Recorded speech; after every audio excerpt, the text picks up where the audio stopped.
I mean, you have to admit, things are just getting shittier in general, aren't they? Hi, I'm Andy.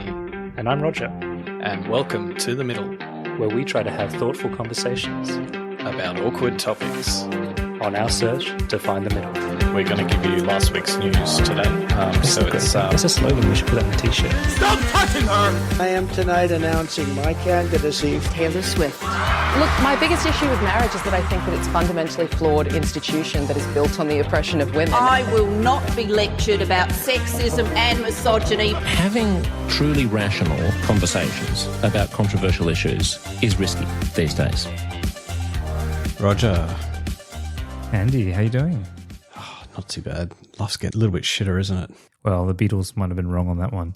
Talking about things that are shit, when's the last time that you had pancakes on the rocks? Do you know the last time I went to Pancakes on the Rocks, it was work related, and I was with like people who had made it in their life, right? Not to be eating at Pancakes on the Rocks.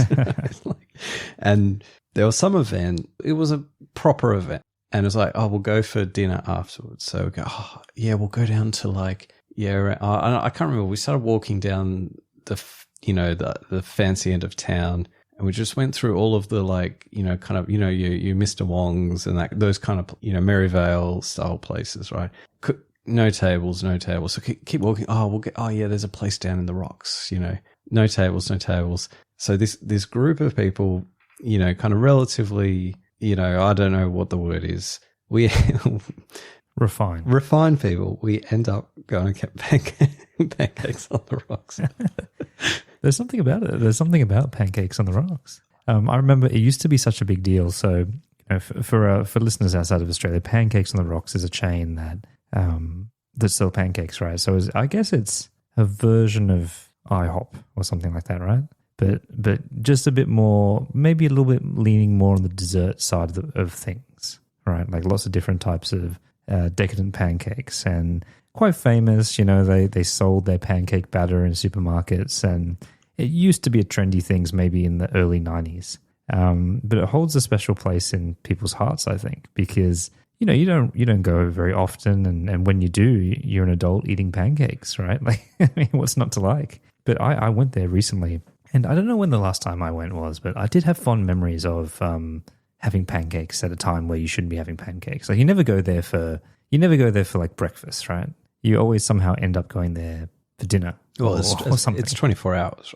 Well, that's right. You're like late at night or whatever, right? So that was part of the fun. It's part of the vibe of the place. But when I got in there, it was just like a war-torn country. Like everything was like so dated and old, and not in a kind of I'm pretending to be old and retro. It was just old and unloved. All the kind of finishings were terrible.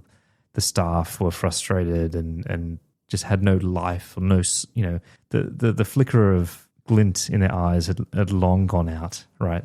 And the food was terrible. And I just left thinking, I wish I had just preserved the memory of a fun time when I was a bit younger, a bit more carefree, at Pancakes on the fucking Rocks, instead of ruining it now, because I will probably never go back.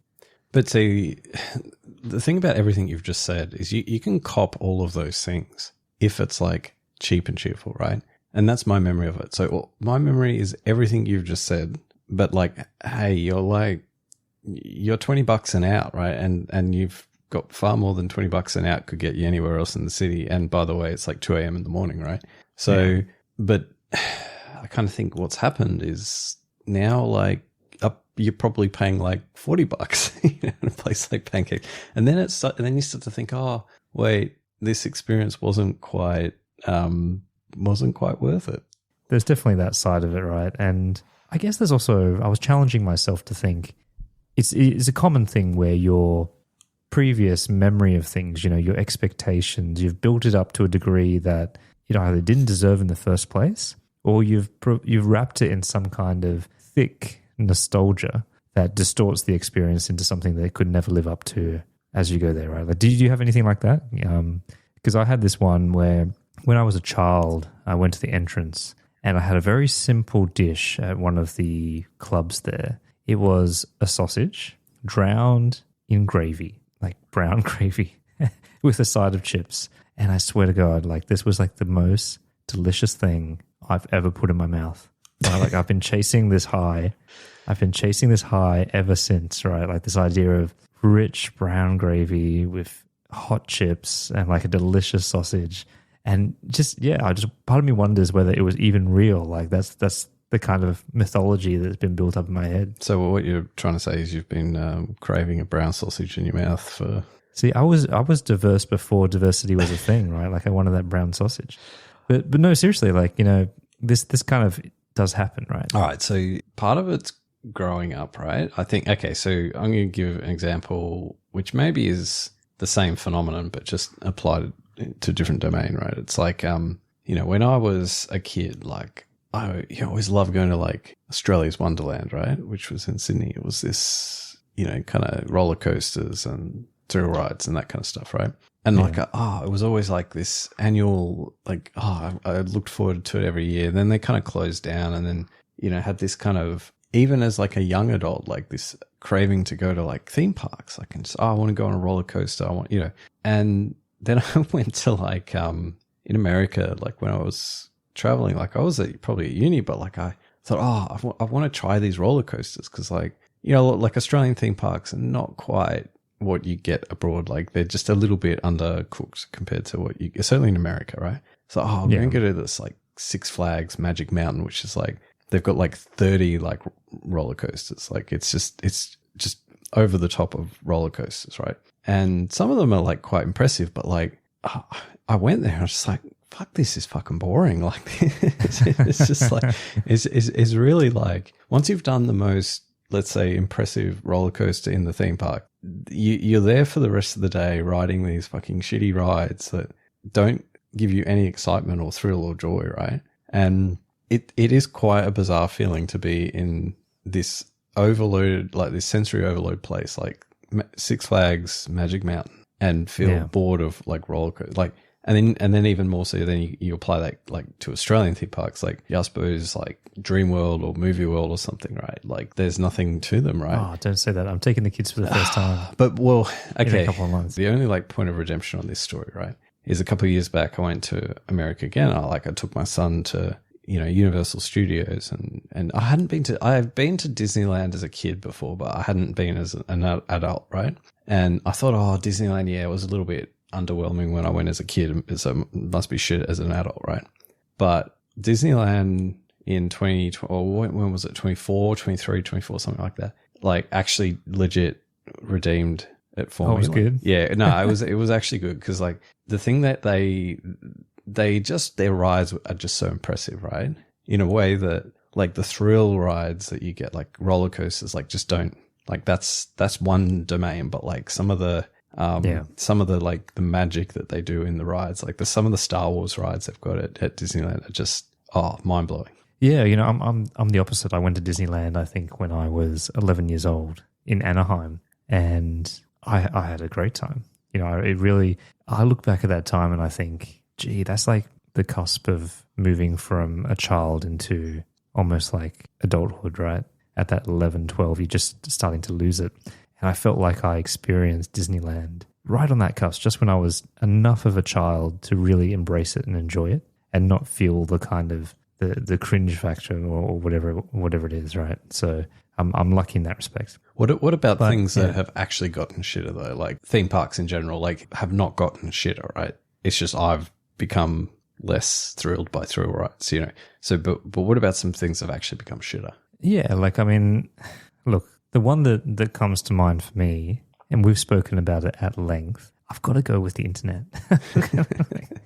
You know, like I feel bad for these young kids, because it is shit now. Like, you know, I mean, I'm trying to find something, you know, to hold myself to account of, oh no, but it gives you all these kind of other, no, like I just think actually social media has ruined things, and Facebook, and, you know, it's not what it was, and this kind of discovery and adventure and the feeling of connecting with someone in a digital form, exploring subculture. No, I just don't think that's there anymore. You know, so I do think the internet has kind of undergone enshittification. You know, like it didn't take long to like all the forces that people like to want to regulate it. And to be fair, some of the regulation is warranted. like, let's just, but do you think, I would just pause there for 1 second, right? If you know how there was all this moral panic about, oh, you can go onto the internet and you can learn how to make a bomb,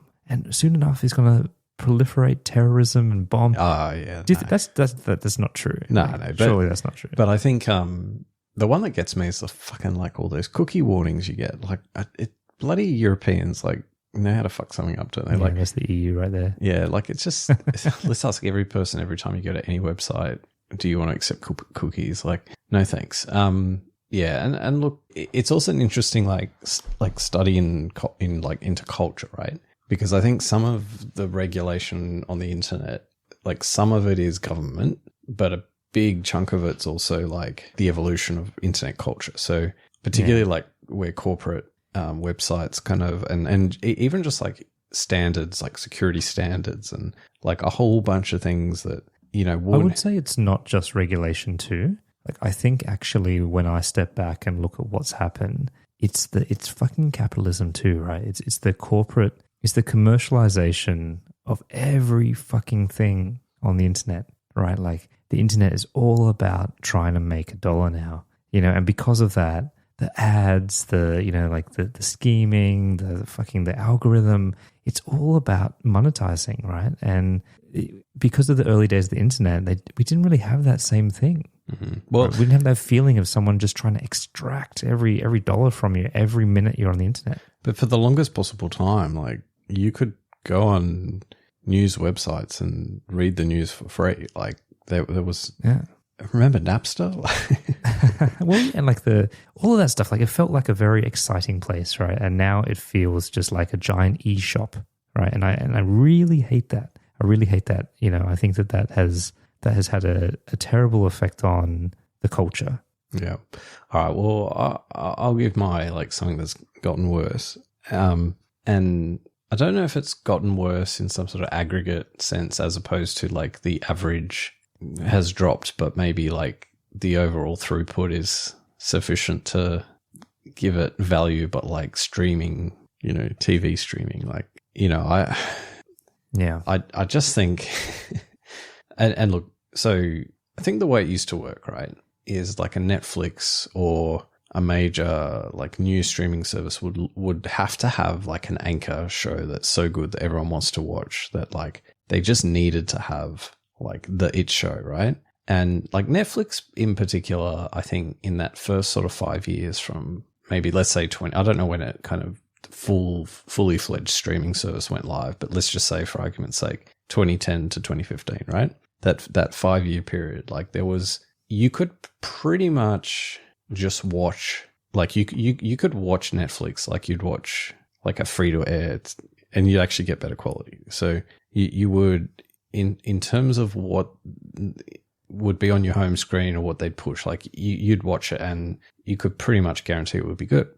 And just now it's just like, and I think it's probably a byproduct of just so much content, and so, like the average is just it's rubbish. So you have to like wait for the unicorn to come, right? And inevitably the unicorns are like becoming less, like more and more rare, right?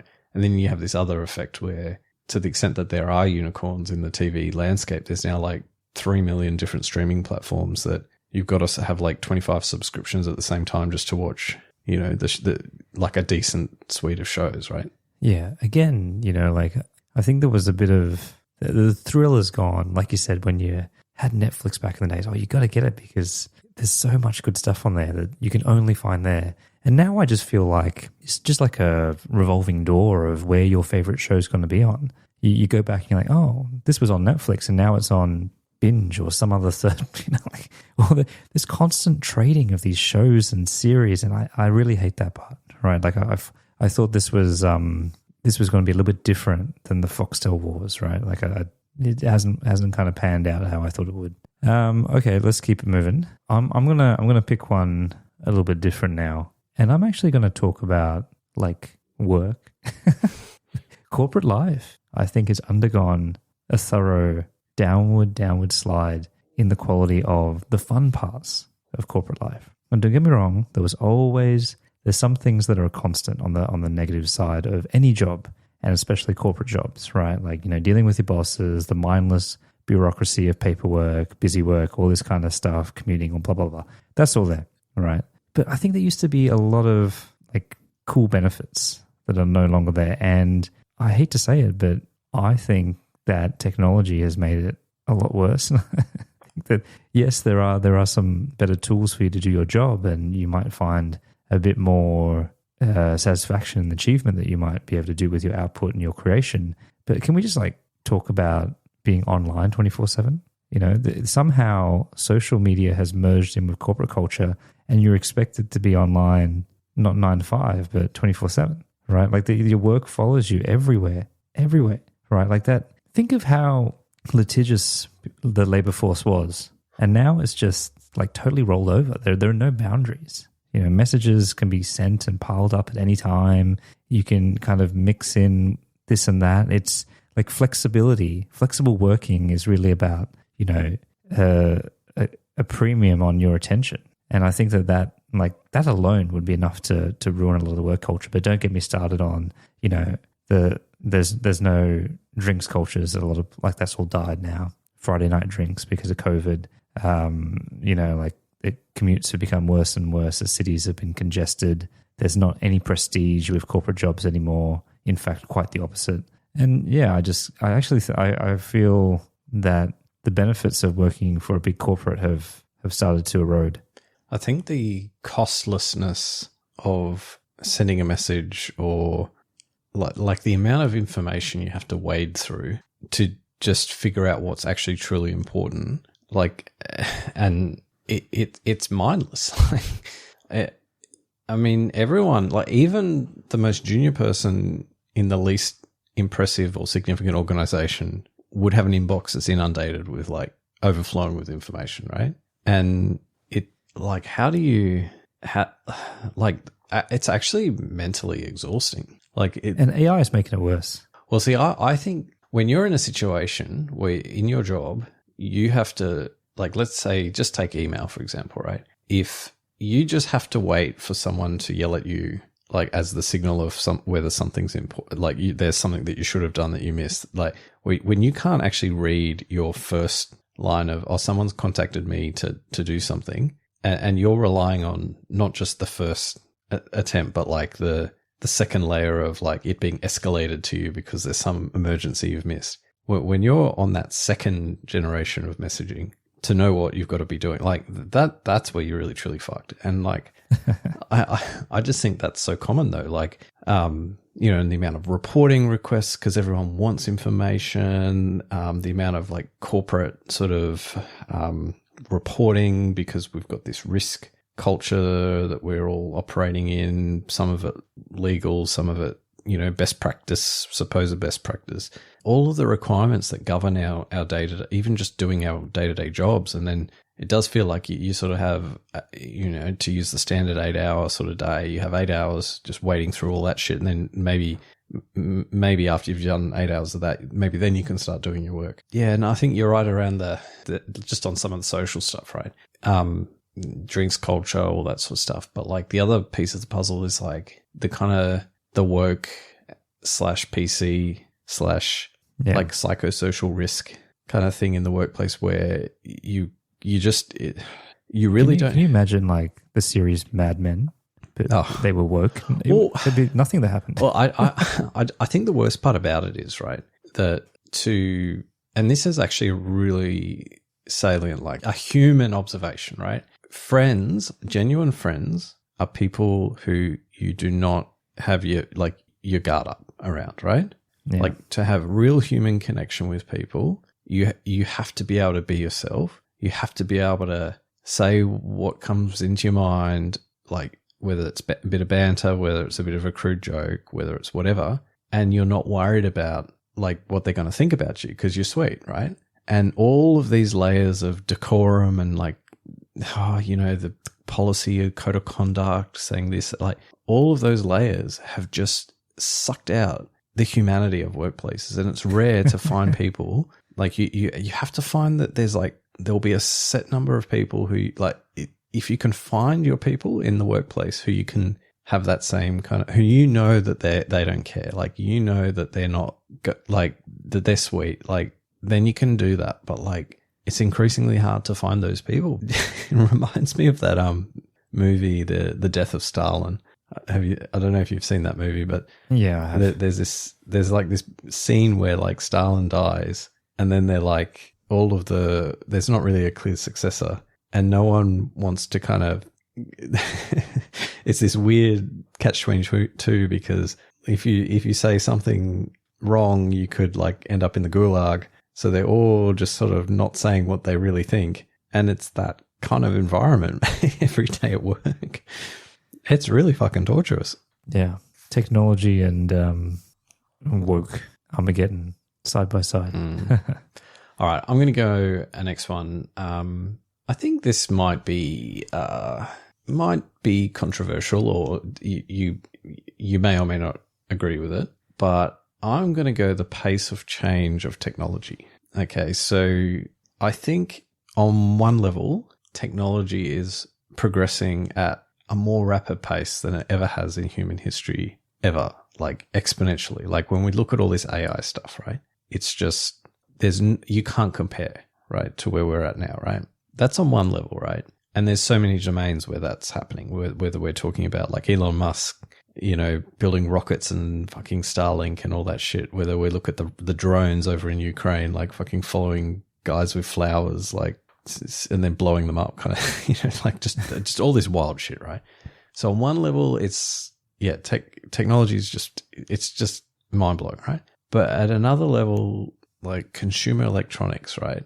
There was this period, maybe like probably the early 2000s to say maybe 2015. So that like maybe that 10-year period between 2005 and 2015 where like it felt like there was this, and I think it coincided with like China, like getting into like manufacturing and all that, but just the rise of all these new products, these new consumer electronic products. So like smartphones, like, so you literally went from in the space of like a year or 2 years or whatever, like literally in the same market, like in the same prestige premium segment of the market, like your Nokias with the old like rubber buttons to like this flashy kind of touchscreen, right? And they would be selling it to the same segment of the market, to, you know, like even flat screen TVs being like these amazing things, you know, kind of just be that revolution of like consumer electronics, right? And now it just seems like, yeah, okay,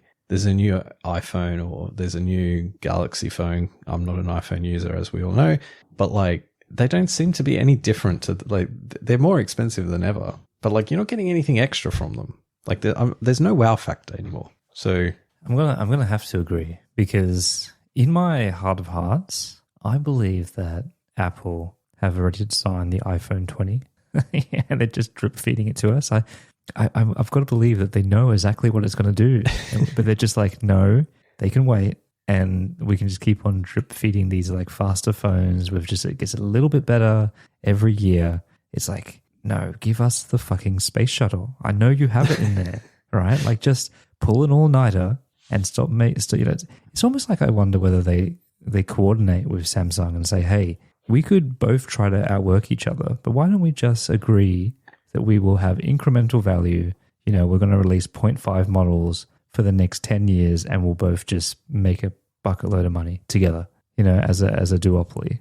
Other than like our households being inundated with like these like creepy robots that unpack the dishwasher for us, I think we've got, and like that's probably a little bit of time away, right? But like we don't have, like, I think we've got everything. Like, there's no new category. Nah, bullshit. What about, we grew up watching the Jetsons, man. Like, shouldn't we have our own flying cars? And no, don't give me this Elon bullshit that we already have flying cars. They're called helicopters. Actual flying cars that consumers can have, you know. Yeah, like, but they're not forthcoming, right? So I mean, like, yeah, sure. Like maybe in the future those things will come, but like in let's say the 5-10 year horizon, right?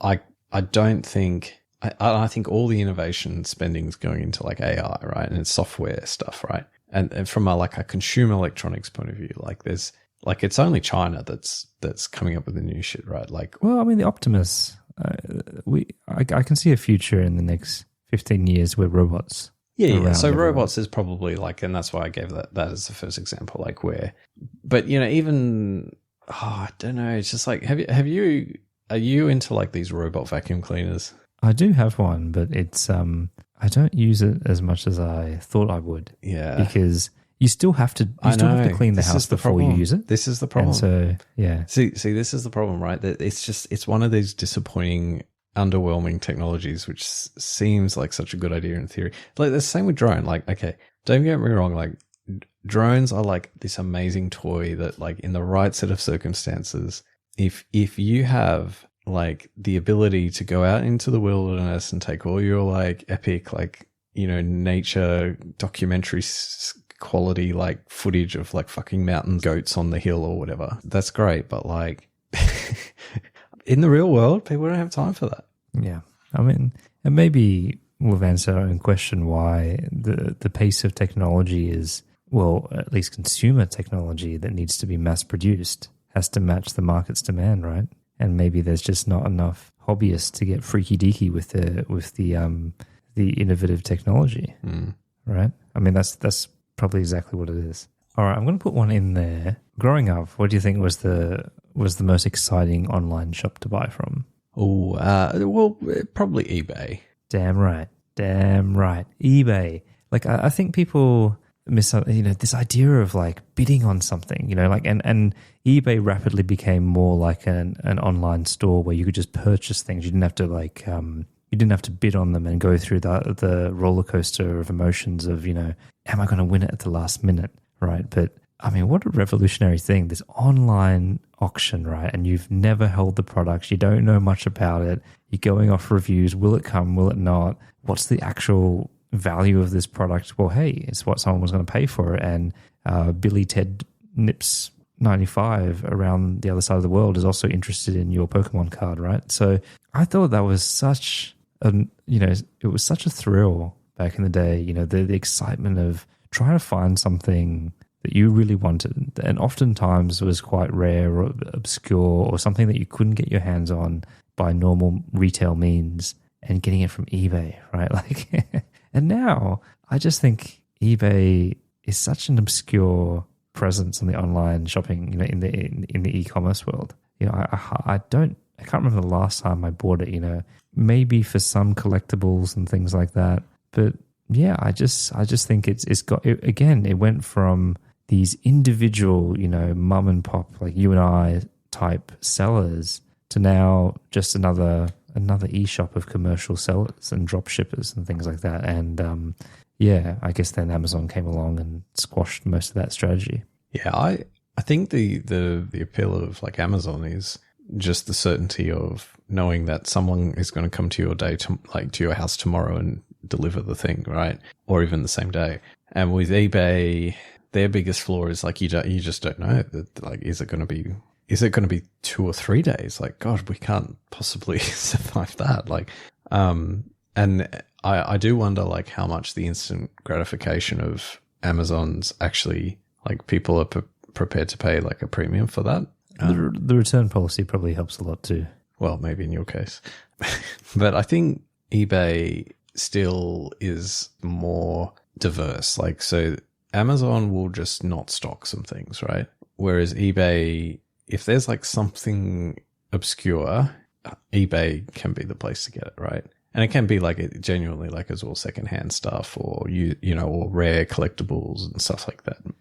Yeah, collectibles, I totally understand, right? And, there's a big secondhand market for luxury goods and things like that. But again, it's just from its initial prominence in online shopping to where it is now. I mean, it's been the strategy that they went for was not a good one, and it's been marginalized in a lot of ways. All right, well, I'm going to close out today with, again, probably another controversial one.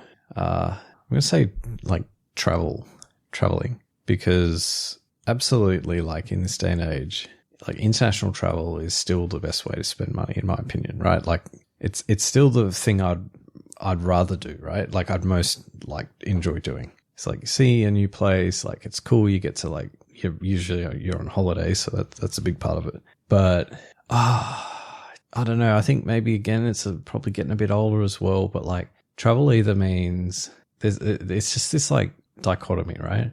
You either spend a fuck ton of money. When we were in the States a couple of years ago, it was like $500 a night for hotels, and they weren't. Wow. To be clear, they weren't like necessarily always 5-star. Like they weren't terrible hotels, but we weren't going like crazy. Weren't blown away. Yeah, and like I know that America's more expensive than just going to China or something, right? I get that, but it feels like there was a time when $200 a night, even like in Australia, right? Like even just traveling to a capital city in Australia where like you could get like a 5-star hotel for like $200 a night, you know, if you get the right place and get the right deal. But now it's like, no, forget it. Or like, yeah, I don't know. It just seems, you know, I don't know, a bit more elusive. And the alternative way you do it is you do it really cheap, right? And that's you can do when you're younger, right? But I feel like that option's now gone, right? I can't travel and stay in hostels. Depends if you're traveling solo or not. Well, that's true. But like anyway, it just feels like it's harder. I think more people are traveling than ever before, like globally. Like certainly, like if you compare to 20 years ago, right? More people are traveling. So it's just some of those experiences that maybe were once like available to you, you know, maybe 20 years ago, like they're becoming a little bit more either commercialized or not. The best example would be go and have a look at anyone's photo of the Mona Lisa in the Louvre. Like it's just this shit like experience. And I've seen the Mona Lisa in the Louvre a couple of times, but nothing like what it is now. Like and you know, to illustrate, it's like imagine a room just like packed full of as many, I'm just going to call it Chinese people as possible. Taking their I was waiting for that. with their smartphones out trying to take photos of the fucking Mona Lisa. Like, but you know what I found the most disappointing about that? Because, you know, you go into other places of high art, or say like the statue of David, right, in Florence or whatever. It's like nice, right? They've made a whole little aisle, and there's kind of supporting artworks that as you walk up to the statue, and it's all quite grand. I feel like with the Mona Lisa in the Louvre, they've just done it dirty. You know, it's literally just like it looks like an open air lobby kind of thing, and it doesn't have its own room. It's just kind of on one side of the wall. Like I don't think and the Mona Lisa, for those who haven't seen it in the flesh, is relatively small. Like what would you say? It's like smaller than a movie poster, right? Like it's quite small. So it's not a very like imposing piece of art, and especially when it's just in this open plan bullshit. Like they should have given it like a little bit more pizzazz when they know people are traveling from around the world to see it, right? Like put it high up and on a bit of a pedestal, right? I think one of the lessons from this though, like, or for me anyway, in like lamenting of what a travel experience is it's like, I mean, we did America, and for that was as much for my son as anything else. So we did, you know, and you know, we did like kind of the obvious things, right? But it does, for me, like just really nail like, hey, when you go traveling, like do the things that other people aren't doing. Like go and find and seek out like the different experiences you could be having that other people aren't, like, because that's where you'll get genuine novelty, which is what, like, for me, I'm chasing, right? I'm chasing an experience you can't get at home, right? And too often, like when you go and see it's like Checkpoint Charlie in Berlin, right? It's like not even real. It's just like, it's all manufactured after, and it's like got a McDonald's like on the side, you know, it's literally not a unique experience. Whereas you can, well, to extend that analogy, you can probably go to like another obscure part of Berlin and see like all this cool stuff that, you know, maybe isn't necessarily as obvious. Or, I mean, I know that Yosemite isn't exactly a novel, like off the beaten track sort of experience, but it was like the most impressive experience like I had on the trip probably. And it was like probably no coincidence that it was like also happened to be the only place I hadn't been. Plus it was like a nature experience, not a city urban experience. I think at the end of the day, traveling, especially international travel, teaches you more about yourself more than anything, right? Because it puts you in an environment that is somewhat novel, disrupts all of your routines and habits, and forces you to examine how you react, right? Like and what you like and how you relate to your fellow travelers. And so in that regard, it's always going to be expansionary, right? It's always going to be going to teach you something about yourself and the world and your place in it. And that's probably why it's so valuable, right? But then again, I also can't stand people who base their personality around travel. I'm a travel blogger. Very, very tiresome for me. Yeah. All right. Well, wait to see where we get taken next. See you later. Over and out. I'm still searching for that sausage and gravy.